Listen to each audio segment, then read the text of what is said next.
सर्वभूतेषु शक्तिरूपेण संस्थिता नमस्तस्यै नमस्तस्यै नमस्तस्यै नमो नमः। जय माता दी, हर हर महादेव, जय मां काली। आशा करती हूँ आप सब अच्छे होंगे, स्वस्थ होंगे।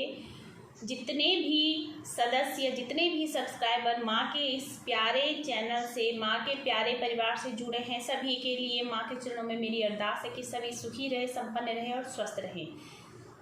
तो मुझे कई मैसेजेस आते हैं कि कई लोग ये सवाल उठाते हैं कि माँ हमारे साथ इतने समय से शक्तियाँ चल रही हैं, इतने समय से सवारी शरीर पर आती है, लेकिन आज तक कोई एहसास नहीं हुआ, कोई कार्य सिद्ध नहीं हुआ, कोई काम नहीं बने, उल्टा घर में कलह कलेश रहता है और स्वास्थ्य सबके बिगड़े रहते हैं, किसी का भी मन शांत नहीं रहता है, परिवार में विमुखता सबके चेहरे पर देखी जाती है। विमुखता से मेरा अर्थ है कि कई बार ऐसा होता है कि हम अपने बच्चों को किसी काम के लिए कहते हैं, लेकिन वो काम ना करके दूसरी तरफ निकल जाता है। तो ये सारी देखने को चीज़ें मिलती हैं और कई मुझे ऐसे मैसेज आते रहते हैं कि आखिर में शक्तियाँ होने पर भी हमारे साथ ऐसा क्यों होता है। तो इसी विषय में मैं आपको थोड़ा बताऊंगी, जितना कि मुझे जानकारी है और जितना मैंने स्वयं देखा है, जो चीज़ें मैंने अनुभव की है अब तक के इस अध्यात्म के सफ़र में, जो चीज़ें मैंने हासिल की हैं, जो मैंने सीखा है और जो मैंने अपने गुरुजी से सीखा है, सारी चीज़ें मैं आपके साथ शेयर करूँगी। और यही चीज़ें मैं अपने साथ जुड़े, जितने भी मेरे साथ जुड़े हैं, माँ भगवती के बच्चे, माँ भगवती के लाल, माँ भगवती के भक्त, जितने भी मुझसे जुड़े हैं, माँ भगवती के चरणों से जुड़े हैं, उन सभी को मैं ये चीज़ें बताती रहती हूँ कि किस प्रकार से आपने इस शक्ति को रखना है, किस प्रकार से आपको चलना है, किस प्रकार के भाव आपने अपने मन में रखने हैं जो आपके लिए हमेशा शुभ फल प्राप्त करवाएं, ना कि आपके साथ कोई दिक्कत क्रिएट करें। अब मुझे मैसेज आए हैं कि शक्ति की सवारी जो है कई सालों से शरीर में आती है, फिर भी घर में कोई शांति नहीं है, कोई काम नहीं बनते हैं, स्वास्थ्य सबके बिगड़े रहते हैं। तो सबसे पहले तो मैं आपको ये बता दूं, और कई वीडियोस में मैंने पहले भी बताया है कि शक्तियां जो होती हैं दो तरीके की होती हैं। एक होती है अच्छी शक्ति, एक होती है बुरी शक्ति।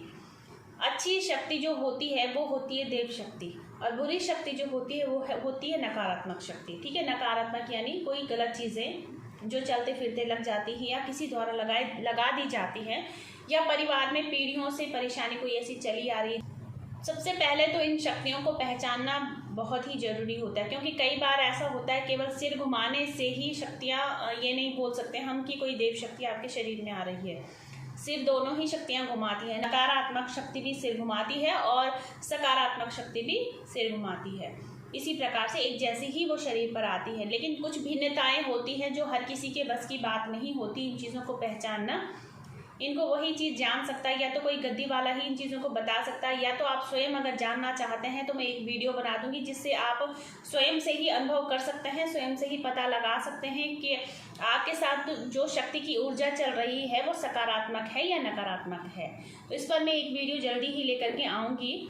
देव शक्तियाँ तो किसी के शरीर में होती हैं फिर भी काम नहीं बनते, तो उनके कुछ कारण होते हैं, लेकिन नकारात्मक शक्ति जो शरीर में होती है उससे तो कुछ काम बनते ही नहीं, चाहे आप कुछ भी प्रयास कर लें। और कई ऐसी नकारात्मक शक्तियां भी देखी गई हैं जो कि अपने को देवी शक्ति बता करके भोग लेना चाहती हैं, स्थान ग्रहण करना चाहती है, उस घर में स्थान लेना चाहती है और शरीर में वास करना चाहती हैं और अपना आसन लेना चाहती हैं, गद्दी लेना चाहती हैं। ऐसी भी शक्तियां हैं जो नकारात्मक हैं और झूठ बोल कर स्वयं को देव शक्ति बता करके, कोई माता बताता है, कोई भैरव बताता है, इस प्रकार से अपना स्थान लेना चाहते हैं, अपना भोग लेना चाहते हैं। और यदि गलती से आपने इनको स्थान दे दिया, भोग दे दिया, पूजा कर ली, तो समझ लीजिए कि आपने अपना सर्वनाश शुरू कर दिया है, क्योंकि ये शक्तियाँ इतनी प्रचंड, इतनी प्रबल और इतनी ताकतवर हो जाती हैं कि इनको हटाना फिर बहुत ही कठिन हो जाता है अगर आपने एक बार इन्हें स्थान दे दिया और भोग दे दिया। तो मैं जल्दी ही इस पर एक वीडियो लेकर के आऊँगी ताकि आप स्वयं अपनी ही शक्तियों को पहचान सके और उचित उनका पूजन पाठ कर सके। जब कोई भी शक्ति शरीर पर आती है, दैवीय शक्ति, तो वो शरीर का गुण देख करके आती है, उसके भाव देख करके आती है, उसके कर्मों को देख करके आती है, तभी शक्ति शरीर में प्रवेश करती है।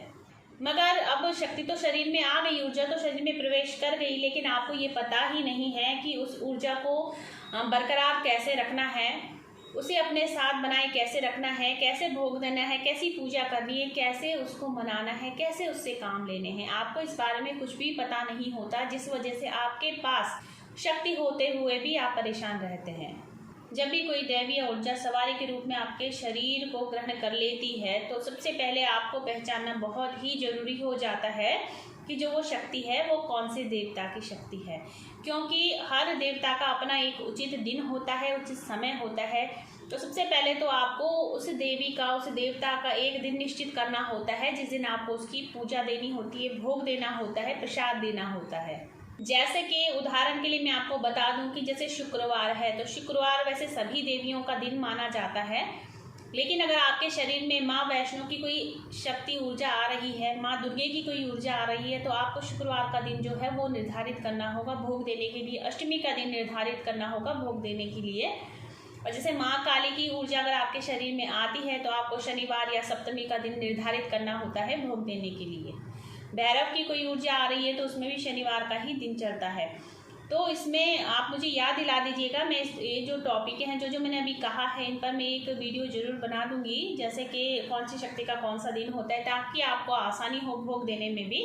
तो मैं जल्दी ही एक वीडियो इस पर भी लेकर के आऊँगी, बस मुझे रिमाइंड करवा दीजिएगा एक बार कमेंट में। शक्ति को भोग देना इसलिए भी आवश्यक होता है कि क्योंकि अगर आप शक्ति से कोई कार्य लेना चाहते हैं तो आपको शक्ति का भोग देना बहुत ही जरूरी हो जाता है। और शक्ति को भोग देने से शक्ति की ऊर्जा बढ़ती है, शक्ति की ताकत बढ़ती है। फिर इसके साथ आपको कुछ नियमों का पालन भी करना होता है। अगर शक्ति आपके शरीर में आ गई है सवारी रूप में, आपका जो व्यवहार है, कर्म है, वाणी है, खान पान है, वो सात्विक और शुद्ध होनी बहुत ही आवश्यक हो जाती है।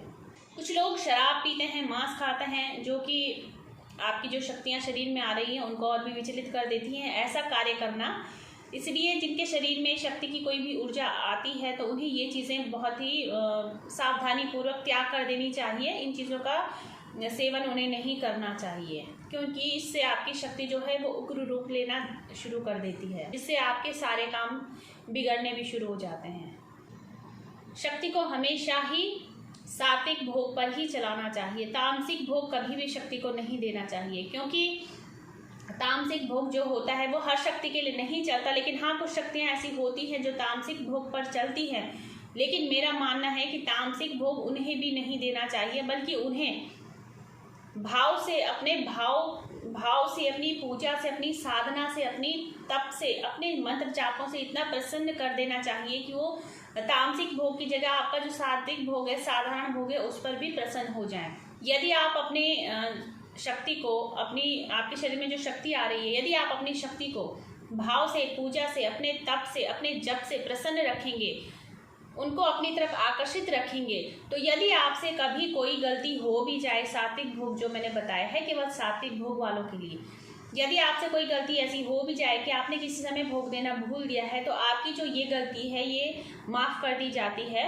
शक्तियाँ इसका दंड आपको नहीं देती है। लेकिन यदि आप केवल भोग पर ही शक्ति को चला रहे हैं और आप ना पूजा पाठ में उतना ध्यान देते हैं, ना आपके भाव हैं, ना आपके जाप है, ना आपकी साधनाएं हैं, केवल आप भोग पर ही इन चीज़ों को लेकर के आते हैं और भोग पर ही अपनी शक्ति को आगे चलाना चाहते हैं, तो जिस दिन आपने भोग देना छोड़ दिया उस दिन आप बहुत ही परेशान हो जाओगे।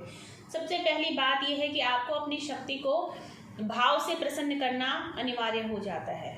और फिर यदि आपने अगर तामसिक भोग दे दिया, फिर आप किसी समय अगर भोग देना भूल जाएंगे तो आपको शक्तियाँ दंडित करती हैं, और दंडित ही नहीं करती बल्कि आपके सारे बनते बनते कामों को बिगाड़ देगी। तो आपको केवल सात्विक भोग का ही पालन करना चाहिए, तामसिक भोग का नहीं। जब आपके तप, साधनाएं और भाव से आपके इष्ट हैं, आपकी शक्ति जो है वो प्रसन्न हो जाती है, उसके बाद आपकी शक्ति स्वयं ही आपको आकर के अपने बारे में बताएगी, अपने पूजा पाठ के बारे में बताएगी, अपने भोगों के बारे में बताएगी और कई चीज़ें बताना प्रारंभ कर देती हैं। जरूरत है तो सिर्फ भाव की और आपकी इच्छा शक्ति की और आपके उन सात्विक कार्यों की जो कि आपके इष्ट को पसंद हैं। ऐसे मुझसे भी कई लोग जुड़े हैं, मुझसे बातें होती रहती हैं और मेरे ही कहने पर उन्होंने धीरे धीरे करके, उसकी भी एक प्रक्रिया होती है। यदि आप तामसिक भोग दे रहे हैं और आप सात्विकता पर अपने इष्ट को, अपनी शक्ति को लेकर के आना चाहते हैं तो उसमें भी एक प्रोसेस होता है, लेकिन उसमें समय बहुत लगता है। मुझसे कई लोग ऐसे हैं जुड़े जो मुझसे बातचीत करते हैं और मेरे ही कहने पर उन्होंने ये कार्य किया है। आज वो सुखी हैं, संपन्न हैं। किसी समय पर वो लोग भी मांस और शराब का भोग दिया करते थे अपने इष्ट को, अपने भगवती को, लेकिन मेरे ही कहने पर सात्विकता पर वो आ चुके हैं और उनकी भगवती ने भी वो सात्विक भोग ग्रहण किया है। और आज वो केवल वो महंगी प्रक्रिया से बहुत ही आसान प्रक्रिया पर आ चुके हैं। जिन्हें वो पहले मांस और मदिरा चढ़ाया करते थे, आज वो उन्हें हलवा, पूरी, चने का प्रसाद चढ़ाते हैं और भगवती बहुत खुश है, सुखी है, संपन्नता उनके घर में वास कर रही है। तो एक प्रक्रिया होती है कि जिसके थ्रू आप तामसिक भोग को सात्विक भोग पर लेकर के आ सकते हैं, लेकिन ये केवल देव शक्तियों के लिए है, नकारात्मक शक्तियों के लिए नहीं। नकारात्मक शक्तियों को आप एक बार अगर तामसिक भोग दे देंगे, तामसिक ही क्या, आपने भोग अगर दे दिया तो आपके लिए समस्या शुरू हो सकती है। तो सबसे पहले तो आप ये पता कीजिए जो आपके शरीर में शक्ति आ रही है वो नकारात्मक है या सकारात्मक है। अगर तो सकारात्मक है तो आप इसे आगे चलाने का प्रयास कीजिए, और अगर नकारात्मक है तो इसे हटाने का प्रयास कीजिए। जय माता दी, हर हर महादेव, जय माता दी।